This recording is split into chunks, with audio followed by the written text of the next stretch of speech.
Dear students, good evening. आप सबों का वेलकम है। मैं गिरीश कुमार ये जैक मॉडल पेपर का बहुत ही इंटरेस्टिंग प्रोबेबिलिटी का क्वेश्चन लेकर के आया हूँ। आप देखोगे ये क्वेश्चन देखो 2019 में जैक बोर्ड में पूछ चुका है। थोड़ा सा चेंजिंग करके डायमंड के जगह स्पेड, स्पेड के जगह डायमंड, यही सब चेंजिंग करके ये क्वेश्चन हमेशा पूछा जाता है। सीबीएसई में भी कई बार पूछा जा चुका है। बहुत ही अच्छा क्वेश्चन है। आप इंजॉय करोगे, मुझे उम्मीद है, और सीखोगे, एग्जाम अच्छे से दे के आओगे। आप शुरू करते हैं, चलिए शुरू करते हैं। क्वेश्चन समझने का कोशिश करते हैं। अ card from a pack of 52 cards. आप ताश अगर खेलते होंगे इंजॉय के रूप में, अदरवाइज नहीं, है ना, तो उसमें 52 प्लेइंग कार्ड्स जो होते हैं, एक पैक में, एक डब्बा में 52 52 कार्ड्स होते हैं। तो कहता है यहाँ क्वेश्चन कि cards from a pack of 52 cards is lost, खो जाता है। एक कार्ड जो है सो 52 पत्तों में से एक पत्ता खो गया। फ्रॉम द रिमेनिंग कार्ड्स, अब जो शेष बचे, तो 52 में से एक खो जाएगा, स्वाभाविक है, 51 बचेंगे। 2 cards are drawn and are found to be both diamonds. अब उसके बाद 51 में से 2 हम अगर निकालते हैं, दोनों मुझे डायमंड प्राप्त होता है। And are found to be both diamonds. Okay, तो what is the probability of the card being a diamond, the lost card being a diamond. तो इसकी क्या संभावना है कि जो कार्ड एक तो पहले खोया हुआ था वो डायमंड है। दोस्तों, ये बेस थ्योरम का क्वेश्चन है। आपको एक दो बार प्रैक्टिस करना। देखिए, इसको हम बहुत ही अच्छी तरीके से समझाने का कोशिश किए हैं। आपको उम्मीद है कि समझ में आएगा। सबसे पहले मानना क्या है इवन मान लेंगे कि इवेंट मतलब कोई घटना है, even of losing card is diamond. जो पहली बार पहला वाला जो वहां कंडीशन है कि 52 में से एक कार्ड क्या हो रहा है, लॉस्ट कर जा रहा है, तो वही हमने माना है कि even event of losing card is diamond. हो सकता है अभी हम पता नहीं है कि कौन सा कार्ड खोया हुआ है, तो हम घटना E1 को मान लिए कि जो लूजिंग कार्ड है वो डायमंड है। E2 को मान लिए losing card is spade. E3 को मान लिए लूजिंग कार्ड इज क्लब, कुछ भी हो सकता है। E4 losing card is hearts. चारों में से खोएगा तो चारों में से ही कुछ एक खोएगा, है ना, क्योंकि हम जानते हैं कि वहां डायमंड, स्पेड, क्लब, हार्ट्स, ये सब 13 पत्ता होता है। 13 13 13 और 13, तो 13 4 जा 52 आएगा। इसी में से कुछ आएगा। तो दोस्तों, हमने E1 को माना कि लूजिंग कार्ड इज डायमंड। तो देखिए, प्रोबेबिलिटी ऑफ पहले E1 कितना होगा ये निकाल लेते हैं। ये देखिए कैसे निकलेगा। डायमंड कितना होता है, 4 भाग में ये बटा हुआ है। 13 डायमंड है, 13 स्पेड है, 13 क्लब है और 13 हार्ट्स है। अगर हम डायमंड को लूज करने की प्रोबेबिलिटी निकालेंगे तो 13 में से एक तो हो रहा है, ये नंबर ऑफ फेवरेबल अभी इसके अनुसार, तो 13C1 इसका चांसेस होगा कि 13 डायमंड्स में एक होने का प्रोबेबिलिटी, मतलब ये संभावना, या 13C1 और बटे टोटल से भाग देंगे तो कितना में से हो रहा है, 52C1। इसको आप कॉम्बिनेशन से तोड़ोगे तो इसका आता है यहाँ सिंपल सी बात। अभी हम ऐसे डायरेक्ट हम इसको आपको समझाने के लिए इतना लिख रहे हैं, लेकिन ये डायरेक्ट 13C1 का वैल्यू जो आएगा फैक्टोरियल 13 और ये 1 और 13 माइनस 1। फॉर्मूला NCR का क्या होता है, ये फॉर्मूला होता है फैक्टोरियल n और फैक्टोरियल r और n माइनस r। ओके, तो यहाँ फैक्टोरियल n की जगह 13 है, r की जगह 1 है, और n माइनस 1 मतलब 13 माइनस 1 मतलब 12 आएगा। तो इसको 13 इंटू 12 यहाँ फैक्टोरियल लगा देंगे, और 1 का तो 1 ही होगा, और ये 13 में 1 घटेगा तो 12 आएगा। ये वाला कैंसिल आउट हो जाएगा, तो देखिए ये 13 आ गया। तो कुछ भी अगर यहाँ NC1 रहे तो n आता है, तो यहाँ 13C1 का 13 आ जाएगा, एंड सिमिलरली 52C1 का 52 आ जाएगा। इसको काटेंगे तो 13 कम 13 13 चौक 52, 1/4 आएगा। ओके दोस्तों, सिमिलरली आप निकाल सकते हैं कि probability of E2, probability of E3 और प्रोबेबिलिटी ऑफ E4, ये चारों पार्ट जो है सब 13/52 13/52 13 मतलब 1/4 आएगा। ओके, यहां तक आपको बात समझ आ गई है ना। ये आपका अभी ये थोड़ा सा काम हुआ है। ओके, अब नेक्स्ट देखिए,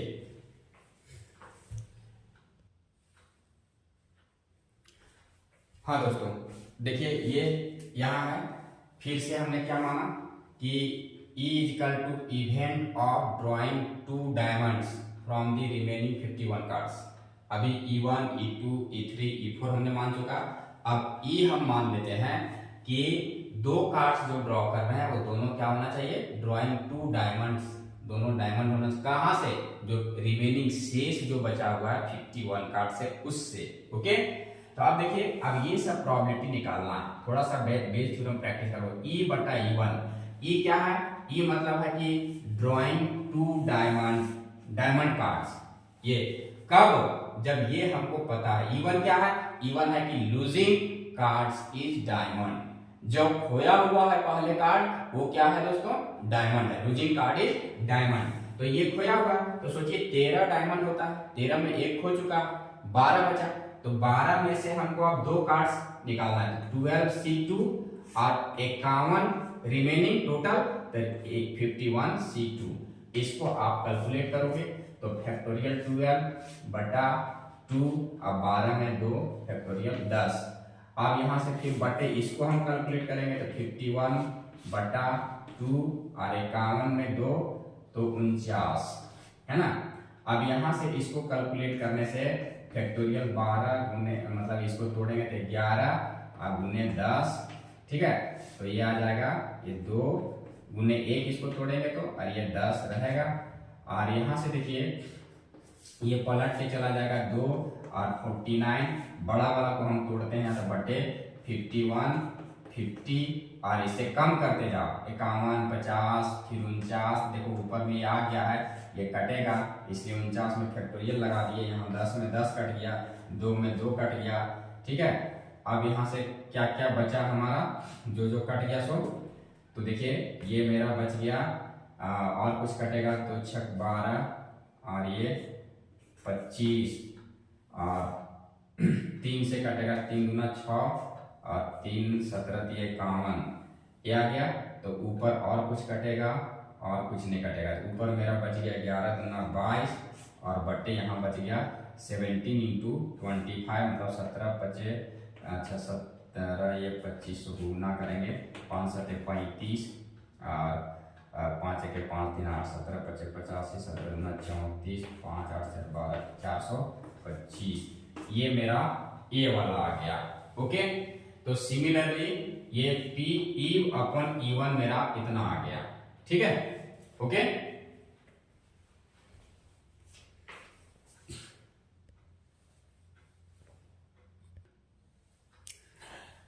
तो अब हम क्या करेंगे, अब PE अपन E1 निकालिए, अब हम निकालेंगे PE अपन E2। अब इसका मतलब क्या हुआ, इसका मतलब हुआ कि probability of drawing 2 diamond cards. लेकिन अब हमको पता है कि हो सकता है कि ये E2 इवेंट, E2 हमने क्या माना है, E2 को माना है कि लूजिंग कार्ड इज स्पेड। तो देखिए अभी यहाँ पर हम खोया क्या है, स्पेड खोया, लेकिन अभी यहाँ पर E क्या बता रहा है कि ड्राइंग 2 डायमंड्स। तो डायमंड्स अब देखिए 13 में से 13 बचा हुआ, जो कि खोने वाला कार्ड अब E2 बता रहा है, E2 खोने वाला कार्ड है। और E2 मतलब क्या है, हमने मान के रखा है कि स्पेड खोया हुआ, तो डायमंड पर यहाँ कोई प्रभाव नहीं पड़ रहा। तो यहाँ 13 का 13 मेरे पास डायमंड बचा हुआ, तो 13 डायमंड में से 2 डायमंड हमको निकालना है। लेकिन यहाँ खोया हुआ कार्ड जो E2 है वो स्पेड है, एक खो चुका है। रिमेनिंग कार्ड्स मेरे पास कितना बचा हुआ, 51। तो 51 में से अब हम यहाँ C2 करेंगे, बात में आ रही है। तो इसी प्रकार से अब इसको आप कैलकुलेट कर लोगे, क्लियर, इसको कैलकुलेट कर लोगे। इसको कैलकुलेट करने से आप देखोगे कि ये आएगा 26 बटा 425। हमने टाइम बचाने के लिए इसको गुना भाग कर रखा है, आपको एक तो हम सिखा दिए, क्लियर। सिमिलरली आप इसको बैठाओगे, फिर से निकालोगे PE3, ये क्या होगा, या वही कहानी है कि ड्रॉइंग 2 डायमंड्स, 2 कार्ड्स हमको निकालने का रिमेनिंग 51 से। लेकिन अब जो खोया हुआ कार्ड है E3, और E3 को हमने क्या मान के रखा है कि लूजिंग कार्ड इज क्लब। तो क्लब में से खोया हुआ, तो यहाँ भी डायमंड पर कोई प्रभाव नहीं पड़ रहा। 13 का 13 मेरे पास डायमंड बचा हुआ, तो 13 में से 2 डायमंड हमको फिर से निकालने हैं। लेकिन ये 51C2 करना है, क्योंकि ये क्लब अगर खो चुका है, इसको फिर से कैलकुलेट करोगे आप, तो ये फिर से वही चीज सेम चीज आएगा। ये सब ट्रिक्स है समय बचाने का, है ना। आप एक दो बार प्रैक्टिस इसको करना। उसी प्रकार से E/E4 निकालेंगे।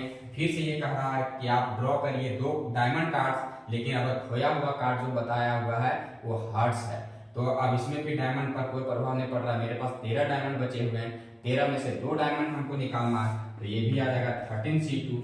लेकिन खो गया है एक कार्ड, वो हार्ट्स है, तो वहां पर टोटल 52 में एक खो गया है, तो 51 बचा है, तो 51 में से 2 निकाल रहे हैं, तो ये सेम चीज आ गया। इसका भी वैल्यू आ रहा है 425। एक बार बना लेने से ये सब सेम चीज आता है। ओके, यहां तक बात समझ आ रही है दोस्तों?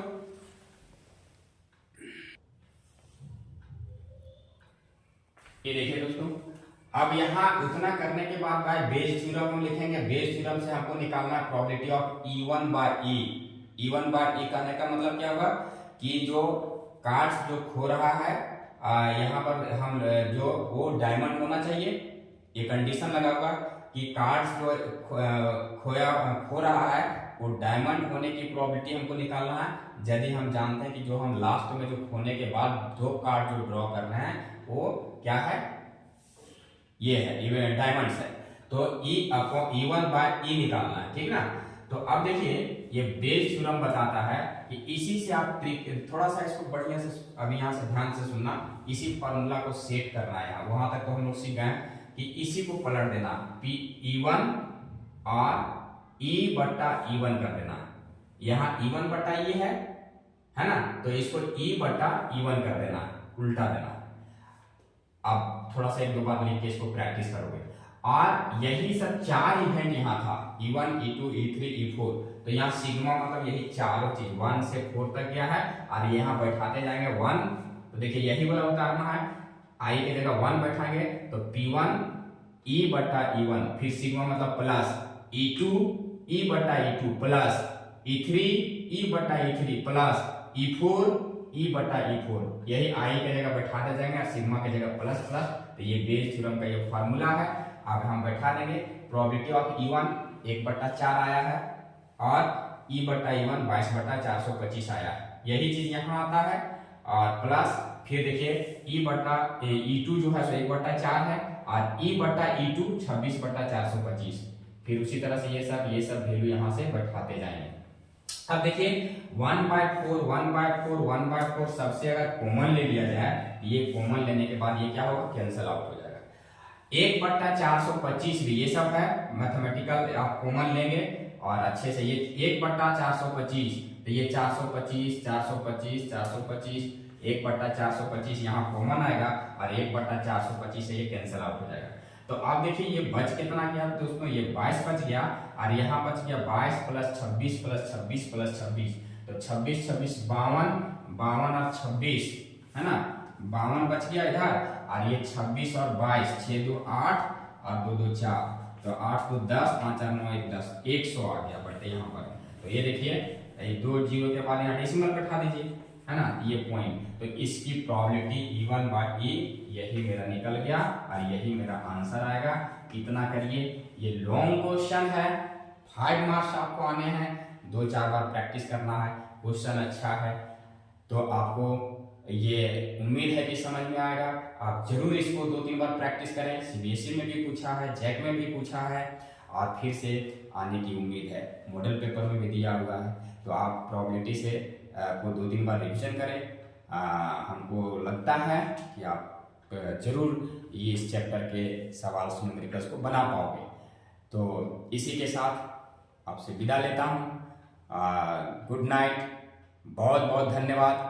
आप अच्छे से पढ़ाई करो, अपना ख्याल रखो, बहुत बहुत धन्यवाद।